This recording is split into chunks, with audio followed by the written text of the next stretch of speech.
हे what's up guys, welcome back once again. So दोस्तों, आज की कहानी जो एक्सप्लेन करने जा रहे हैं उसका नाम है फिशरमैन। तो कहानी शुरू होती है समुंदर के बीच बैठे हुए उमार नाम के आदमी से, जो किसी सोच में डूबा हुआ है। कल हम 8 साल के उमार को देखते हैं जो अपने डैड के साथ फिशिंग कर रहा है, लेकिन तभी उनकी बोट पलट जाती है और वो पानी में गिर जाती है। और जब उसकी आंख खुलती है तो ये उसका एक सपना था, लेकिन उसके लिए कोई नई बात नहीं है। ऐसे सपने उसे हर रोज आते हैं, क्योंकि जब वो छोटा था तो सेम ऐसे ही हादसा उसकी आंखों के सामने हुआ था जिसमें उसके डैड की मौत हो गई थी। और तब से लेकर आज तक वो पानी से बहुत डरता है। वो सोकर उठता है तो उसके आसपास कुछ बच्चे आते हैं और जो उसे बताते हैं कि ट्वीटी फिर से भाग गया है, इसलिए वो सारे फिर से उसे ढूंढने में लग जाते हैं। दरअसल दोस्तों, जब उमार 8 साल का था तभी से वो अनाथ है। उसके माँ बाप दोनों मारे गए थे, जिसके बाद उसे संभालने वाला कोई नहीं था। लेकिन फिर उसने खुद के दम पर अपना फ्यूचर बनाया और आज वो 10 अनाथ बच्चों को अपने साथ रखता है, उन्हें खाना खिलाता है और उनके साथ हर वो खुशियां बांटता है जो उसे कभी नहीं मिली। और उन्हीं में से एक बच्चा है ट्वीटी, जिसे यहाँ रहना पसंद नहीं है क्योंकि उसे अपनी माँ की बहुत याद आती है। अब उमार उसे ढूंढने के लिए पूरा शहर घूमता है और तब जाकर उसे वो एक कबाड़ खाने के पास सोया हुआ मिलता है। तो वो उसे अपने गोद में उठाकर वहां से घर लाता है और सुला देता है। अगले दिन जब वो ट्वीटी सोकर उठता है तो उसके पास जाकर वो उसे समझाता है कि मुझे पता है कि तुम्हारी मॉम की बहुत तुम्हें याद आती है और उनके बिना कैसे रहा जाता ये मुझसे ज़्यादा अच्छे से कोई नहीं जान सकता है, लेकिन तुम यहाँ पर ज़्यादा अच्छे से रह सकते हो और यही तुम्हारी मॉम भी चाहती थी कि तुम हमेशा से एक अच्छे इंसान बनो। वहीं दूसरी ओर उसकी वाइफ क्लारा उसे बताती है कि एग्स ख़त्म हो गए हैं। तो वो कहता है कि एग बहुत महंगे हो गए हैं, हमें कुछ और अब खाना चाहिए। लेकिन बाद में वो खुद को मना लेता है, ये कहते हुए कि उसके ऊपर उन 10 बच्चों की जिम्मेदारी है, इसलिए वो खुद कम खाना खा लेगा। अब मार्केट जाने के लिए जब वो अपनी कार में बैठता है, लेकिन तभी उसके पास एक कॉल आता है जो असल में बैंक की तरफ से आया था, जिसे देखकर वो थोड़ा टेंशन में आ जाता है। पर वो उसे उठाता नहीं, बल्कि उसे काट देता है और यहाँ से सीधा मार्केट चला जाता है। अब घर आने पर वो ट्वीटी को एक कील देते हुए कहता है कि तुम्हें पता है ये मैजिकल नेल है, अगर तुम एक पेपर पर अपनी विश लिखकर इस कील की मदद से दरवाजे पर लगा दो तो अगले दिन गॉड तुम्हारी विशेस को पूरी कर देंगे। ऐसा मैंने बचपन में कई बार किया है और मेरी सारी विशेस पूरी होती थी। वेल गाइस, हम जानते थे कि ये सारी बातें झूठ होती है, लेकिन उमर बस ये जानना चाहता था कि असल में ट्वीटी की क्या ख्वाहिशें हैं जिसे वो पूरा करके उसे खुश कर सके ताकि वो दोबारा घर से ना भागे। अब वो उसे कील को खुशी खुशी ले लेता है। देन वो लोग बाहर आ जाते हैं और तभी उसके पास 2 पुलिस वाले आते हैं जिनके साथ एक बच्चा भी था, जिसे दिखाते हुए वो कहता है कि ये जरूर अनाथ है, इसने एक फिशरमैन की वॉच चुरा ली थी और हमारे कहने पे ये उसे वापस नहीं कर रहा है, क्या पता ये तुम्हारी बात मान ले। तो मार उसे बात करता है और उसे पता चल जाता है कि उसने वॉच अपने मुंह में दबाई हुई है, इसलिए वो उसे खाने का लालच देता है, जिसे वो फौरन उसकी वॉच लौटा देता है और फिर उस लड़के से उसका नाम पूछता है जो कि था मोको। अब ऑफिसर कहता है कि तुम लोग जाकर उन्हें उनकी वॉच लौटा दो। तो उमार, मोको और ट्वीटी तीनों वेड के पास जाते हैं जो काफी मशहूर फिशरमैन है और उसी की ये घड़ी थी। जब उमार उसे वो घड़ी लौटाता है तो उसे बहुत गुस्सा होता है और बताता है कि मोको ने उसकी बहुत सी चीज़ों को चुराया है, जिस वजह से वो उसे कभी माफ़ नहीं करेगा, इसलिए वो उन्हें वहाँ से डांट कर भगा देता है। और उमार बहुत कोशिश करता है वेड को समझाने की, लेकिन वो नहीं मानता। उधर हम देखते हैं कि मोको भी वहाँ से भाग चुका था, जिसके बाद ट्वीटी और उमार घर आने लगते हैं। लेकिन बीच रास्ते में हम काले बादलों को देखते हैं जो पूरे शहर पर छा गए थे, जिसकी वार्निंग न्यूज़ वाले भी दे रहे थे कि शहर में एक बड़ा तूफान आने वाला है, जो सभी लोग तैयार रहें। ये बात उमार जाकर सभी बच्चों को बता देता है ताकि वो कोई भी डरे ना और घर से बाहर ना निकले। अब रात होने पर लाइट भी चली जाती है, जिससे सभी लोग हॉल में आकर इकट्ठा हो जाते हैं। कुछ बच्चों को तो बिजलियों से डर भी लगता है, लेकिन क्लारा उसे संभालती है और बचे हुए बच्चों को उमार संभालता है। उसी समय उमार को भी अपना बचपन याद आता है जब वो बारिश में भीग रहा था और कोई उसे बचाने वाला नहीं था। जैसे तैसे करके वो रात गुजर जाती है और सुबह हो जाती है, लेकिन जब वो सोकर उठते हैं तो पूरे घर में पानी भर चुका था। लोग जितना हो सके उतना उसे ठीक करने की कोशिश करते हैं, जिसके बाद सभी बच्चों को लेकर वो बाहर आ जाता है। यहाँ पूरे शहर को तबाह होते हुए देखते हैं। उसी दौरान उस बैंक का एक बार फिर से कॉल आता है, जिसे ट्वीटी ने उठा लिया था, जिस वजह से अब उमार को बात करनी ही पड़ती है।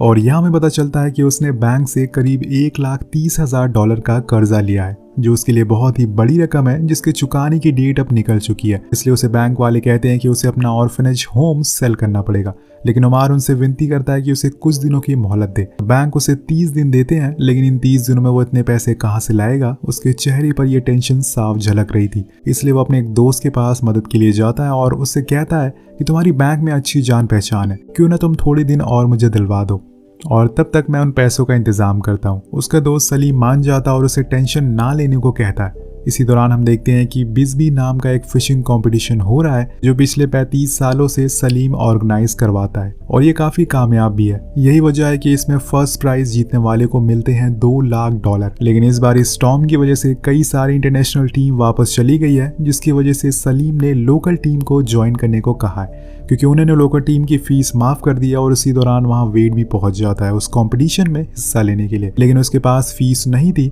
इसलिए सलीम उसे एक कासा होबर नाम की टीम से ज्वाइन होने को कहता है। पर असल में टीम ओमार की थी और उन 10 अनाथ बच्चों की थी। लेकिन इस बार ओमार को कुछ नहीं पता, पर सलीम चाहता है कि वो इस कंपटीशन को जीते और अपने ऊपर कर्ज जो है उसे लौटा दे। अब यहाँ दोस्तों वेड के अलग ही नखरे होते हैं। वो कहता है कि वो इन छोटे बच्चों के साथ नहीं खेलेगा ये कंपटीशन, क्योंकि वो 2 बार चैंपियन रह चुका है। लेकिन उसके पास इस समय सोलो लड़ने के लिए फीस नहीं थी, इसलिए मजबूरन उसे हाँ करनी पड़ती है। उधर ट्वीटी ओमार को एक पेपर देता और कहता है कि इसे मैजिकल नेल की मदद से गेट पर लगा दो।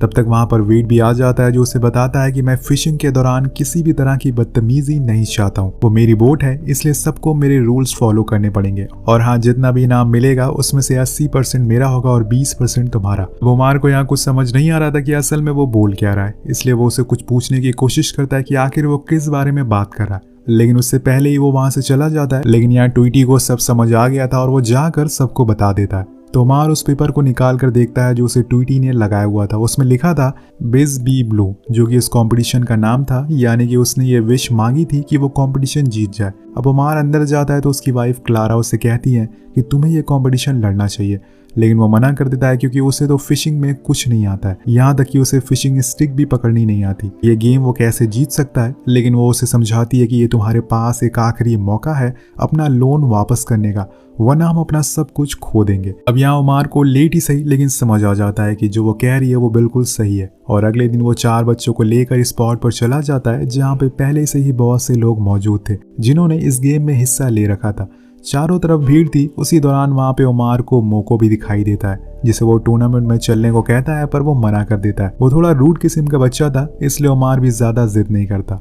अब सभी लोग अपना अपना नाम लिखवाते हैं और बोर्ड की तरफ बढ़ने लगते हैं। बच्चों को लगता है कि उनकी बोर्ड भी ऐसी होगी और लोगों की तरह बढ़िया सी, लेकिन जब वो वेड की बोर्ड को देखते हैं तो उदास हो जाते हैं क्योंकि वो बोर्ड बहुत ही बेकार थी। लेकिन अब वो जैसे ही थी, अब उन्हें उससे रेस जीतना पड़ेगा। इसी दौरान मोको भी वहां आ जाता है क्योंकि उसका कोई पीछा कर रहा था, इसलिए वो उनके साथ आने को तैयार हो जाता है और ये बात ओमार को भी पता थी, लेकिन वो फिर भी अपने साथ उसे रखने को तैयार हो जाता है। लेकिन वेड नहीं मानता। उसका कहना था कि ये चोर है और ये हम सब का सामान चुरा लेगा। पर ओमार कहता है कि अगर ये नहीं आएगा तो वो लोग भी नहीं चलेंगे और यहाँ उसे मजबूरन हाँ करना पड़ता है। अब यहाँ टूर्नामेंट शुरू हो जाता है। अब 3 दिनों तक सभी बोट पानी में रहेंगी। सभी लोग जितनी ज्यादा फिश पकड़ेंगे इनाम उनका हो जाएगा। सभी बोट तेजी से आगे बढ़ रही थी। बच्चे बहुत ही खुश होते हैं, लेकिन तभी वेड की बोट बंद हो जाती है जिससे सबका मूड ऑफ हो जाता है। लेकिन कुछ ही देर बाद वो शुरू हो जाती है जिससे कि सभी के चेहरे पर एक उम्मीद आ जाती है। वो जल्दी से कोई फिश पकड़ लेंगे, लेकिन ऐसा अभी तक हुआ नहीं था। इसलिए ओमार वेड से कहता है कि क्यों ना वो सभी को थोड़ा मोटिवेट करे। अब वो बाहर आकर सभी बच्चों से प्यार से बातें करता है और उन्हें अपने करियर के बारे में बताने लगता है कि कैसे एक दिन उसने पूरी ताकत लगाकर तीसरे दिन फिश पकड़ी थी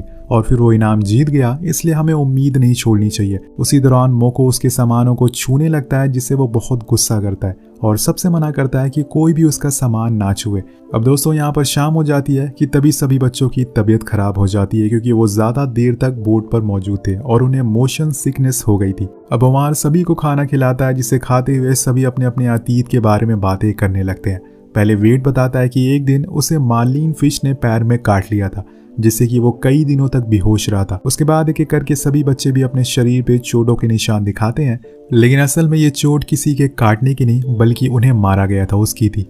जहाँ वो पहले काम करते थे वहां पर उन्हें हर रोज मारा जाता था, पीटा जाता था और उनसे काम करवाया जाता था। पर उसके बाद उनकी जिंदगी में ओमार नाम का फरिश्ता आया जिसने उन्हें एक नई जिंदगी दी। उन बच्चों ने ये सब हंसते हुए बताया था जिसे देखकर वेड सोचने लगता है कि ये बच्चे कितने स्ट्रांग है।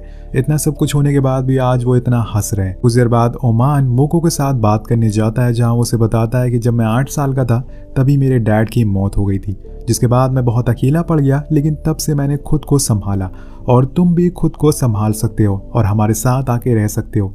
लेकिन वो मना कर देता है। पर ओमान को यहाँ यकीन था कि एक ना एक दिन वो उसके साथ रहने जरूर आएगा ताकि वो भी उसे औरों की तरह एक अच्छा इंसान बना सके। और इसी बीच उन्हें अपने स्टिक में कुछ फंसा हुआ दिखाई देता है। वेड फौरन मुको को चेयर पर बैठाता है और उसे रोप को खींचने को कहता है। अब यहाँ फिश बहुत ही भारी थी इसलिए उसे खींच पाना थोड़ा मुश्किल हो रहा था, लेकिन जब वो उनके पास आती है तो उन्हें पता चलता है कि ये बस एक कचरा था, यहाँ कोई फिश नहीं थी, जिससे सब बच्चे उदास हो जाते हैं। ऐसे ही करते करते इनका आज का दिन निकल जाता और ये वापस किनारे पर आ जाते हैं, लेकिन वहाँ ये देखते हैं कि एक दूसरी टीम ने 165 किलो की मार्लिन फिश को पकड़ी है और इनके हाथ बस कचरा लगा है। घर आने पे उमार देखता है कि उसे मिलने एक दोस्त आया जिसे फिशिंग टूर्नामेंट के बारे में सुना था। वो सबके लिए टी शर्ट लेकर आया था जिसे सभी लोग बहुत खुश होते हैं। इसके बाद वो दोनों जब अकेले बैठे होते हैं तो उसका दोस्त उसे समझाता है कि तुम मेरे साथ आ जाओ, मैं जानता हूँ कि तुम पर बैंक का कर्ज है और अगर तुम टूर्नामेंट हार गए तो कर्ज नहीं उतार पाओगे, इससे बेहतर है कि हम साथ में बिजनेस करें। लेकिन उमार मना कर देता है क्योंकि वो इल्लीगल काम करता था और ऐसे पैसे से वो उन अनाथ बच्चों को खाना नहीं खिला सकता, भले ही वो खुद क्यों ना खा ले। और उसकी ये बात उसके दोस्त को कुछ खास पसंद नहीं आती, इसलिए वहाँ से चला जाता है। अब दूसरे दिन आ जाता और इन्हें कैसे भी करके फिश पकड़नी है, वरना इनके जीतने के चांसेस अब खत्म होते जा रहे हैं। सभी लोग बोट पर बैठ जाते हैं, लेकिन उमार मोको का वेट करता है, पर वो तो पहले से ही आके वहाँ बैठा हुआ था। अब वो उसे शर्ट देता है पहनने के लिए, लेकिन हर बार की तरह वो उसे मना कर देता है। अब सब मिलकर फिर से दिन की शुरुआत करते हैं। कुछ देर बाद ऐसी बातें चल रही होती है कि वेट के मुंह से उसकी फैमिली के बारे में निकल जाता है, जिसमें वो बताता है कि मैंने फैमिली और फिशिंग के बीच में फिशिंग को चूज करा है। ये सुन के बच्चे नाखुश होते हैं और तभी एक बच्चा कहता है कि हमने तो अपने डैड को ड्रग, जेल और लड़ाई में खो दिया, लेकिन आपका बेटा तो बहुत लकी है, उसके पास एक फैमिली है जिसमें उसके डैड भी है, इसलिए आपको उनके पास चले जाना चाहिए।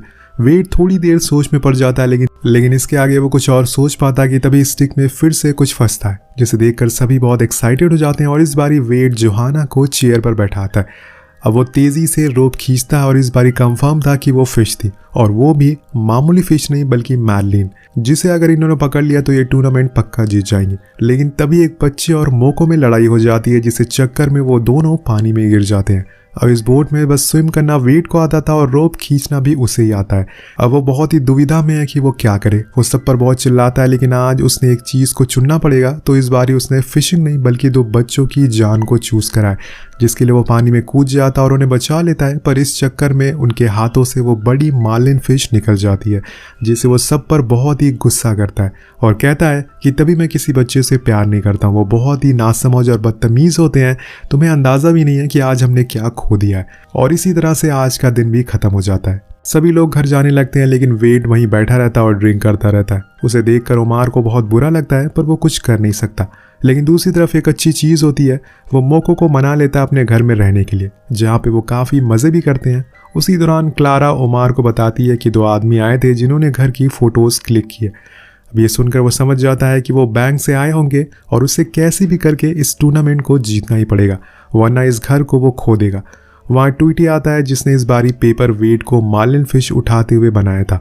वो उमार से कहता है कि वो मैजिकल नेल की मदद से उसे आज उसके डोर पर लगा दे, क्या पता उसकी विश पूरी हो जाए। इसके बाद उमार खाने के लिए वेट के पास जाता है, जहाँ उनके बीच में थोड़ी पर्सनल बातें होती है, जिसमें वेट बताता है कि वो अपनी फैमिली को कभी कभी बहुत मिस करता है, लेकिन जब उनसे अनाथ बच्चों की अतीत के बारे में सुना तो उसे एक हौसला मिल गया कि ज़िंदगी बहुत ही बड़ी है, इसलिए हमें कभी हार नहीं मानना चाहिए। अब यहाँ उमार उसका हौसला बढ़ाता और कहता है कि कल हम ज़रूर जीतेंगे। लेकिन देर रात हम देखते हैं कि वेट जब उसके घर एक मार्लिन फिश लेकर आता है, जिसे देखकर वो पूरी तरह से शॉक हो जाता है। उसका कहना था कि क्यों ना हम कल इस फिश को समुद्र में डाल दें और फिर उसे पकड़ लें, इससे हम टूर्नामेंट जीत सकते हैं। लेकिन उमार चीटिंग नहीं करना चाहता, वो अपने बच्चों को ईमानदार बनाना चाहता है, इसलिए आइडिया वो कैंसिल कर देता है। पर वेट कहता है कि मुझे पता चल गया है कि तुम्हारे ऊपर बहुत ही कर्ज है, इसलिए हमें ये करना ही होगा, वरना तुम अपने बच्चों के साथ साथ अपने घर को भी खो दोगे। अब उसकी बातें कहीं ना कहीं उमार को भी सही लगती है, इसलिए वो मान जाता है। अब शुरू होता है तीसरा दिन और आज ट्वीटी भी सबके साथ आया हुआ था। खेल शुरू हो जाता है, लेकिन इनकी बोट स्टार्ट ही नहीं होती और उनकी मदद के लिए ऑफिशियल वहां पर आ जाते हैं। अब उन्हें देखकर ये काफ़ी डर जाते हैं और उन्हें मना कर देते हैं, क्योंकि इनकी बोट पर पहले से एक फिश मौजूद है। तभी बोट शुरू हो जाती है और ये बीच समुद्र में जाकर अपनी बोट रोक देते हैं ताकि अपने फिश को बाहर निकाल सके। इन्होंने सब कुछ सेट कर लिया था। जिसके बाद वेट कांटा लेने के लिए जाता है और उसी दौरान उमार अपनी पॉकेट में रुमाल निकालने के लिए हाथ डालता है, तो उसे एक नेल चुभती है और ये वही नेल थी जो उसने ट्वीटी को दी थी। अब ये देखकर उसका मन बदल जाता है और वो डिसाइड कर लेता है कि वो चीटिंग नहीं करेगा, वो ईमानदारी से इस गेम को जीतेगा, इसलिए वो फिश को पानी में डाल देता है। अब उसकी इस बात से वेड बहुत ही नाराज़ होता है और उसे ऐसा करते हुए मोको भी देख लेता है। कुछ समय के बाद जब आधा दिन बीत जाता है तो ओमार सभी बच्चों को मोटिवेट करता है और उन्हें बता देता है कि उसके ऊपर बहुत सारा कर्ज है, इसलिए उन्हें अब किसी छोटे घर में रहना होगा। तभी एक बच्चा कहता है कि आपने तो हमसे वादा किया था कि हमेशा हम इसी घर में रहेंगे। अब वो इसके आगे कुछ और बोल पाता कि तभी एक फिश फंस जाती है और इस बारी वेड ओमार को चेयर पर बैठाता है और उसे बताता है कि कैसे रोप को पकड़ना है। उधर पोर्ट पर भी ये न्यूज़ पहुंच जाती है कि कासा होबर टीम ने एक बहुत ही बड़ी फिश पकड़ी है। सभी बहुत ही खुश थे। क्लारा को भी जब पता चलता है तो वो भी बहुत एक्साइटेड हो जाती है, लेकिन यहाँ पे ओमार को फिर से वही सब फ्लैशबैक आने लगते हैं जब उसके डैड की मौत हुई थी, पर वो फिर भी पूरी कोशिश कर रहा था। ये बहुत ही बड़ी फिश थी जिसे खींच पाना बहुत ही मुश्किल होता है। वेड उसे तरीके बताता है कि कैसे वो इसे खींचे। वो पूरी जान अपनी लगाकर उसे खींचने में लग जाता है कि तभी ओमार को बहुत बुरे विजन आते हैं, जैसे वो बारिश में भीग रहा है और कुछ लोग उसके पीछे पड़े हुए उसे मारने के लिए। लेकिन सारी बुरी यादों से लड़ते हुए वो आखिरकार कर दिखाता और आखिरकार वो फिश को ऊपर खींच लेता है। जब हम उस फिश को देखते हैं तो ये बहुत ही ज़्यादा बड़ी फिश थी जिसका वजन था 300 पाउंड।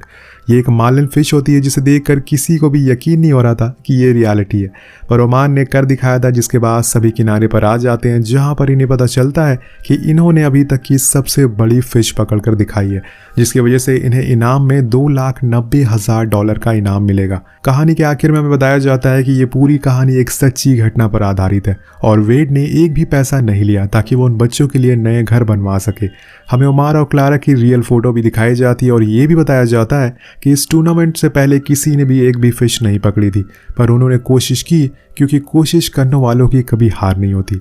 इस टूर्नामेंट के बाद कासा होबर पूरी दुनिया में फेमस हो गई, जिसकी वजह से क्लारा और ओमान ने हज़ारों अनाथ लड़कों लड़कियों को मदद की और उन्हें एक नई ज़िंदगी देने की कोशिश करी। दोस्तों, आपको इस कहानी से क्या सीख मिलती है नीचे कमेंट करके ज़रूर बताएगा। इस वीडियो पर एम करते हैं 350 कमेंट का, तो कमेंट ज़रूर करिएगा। Peace out.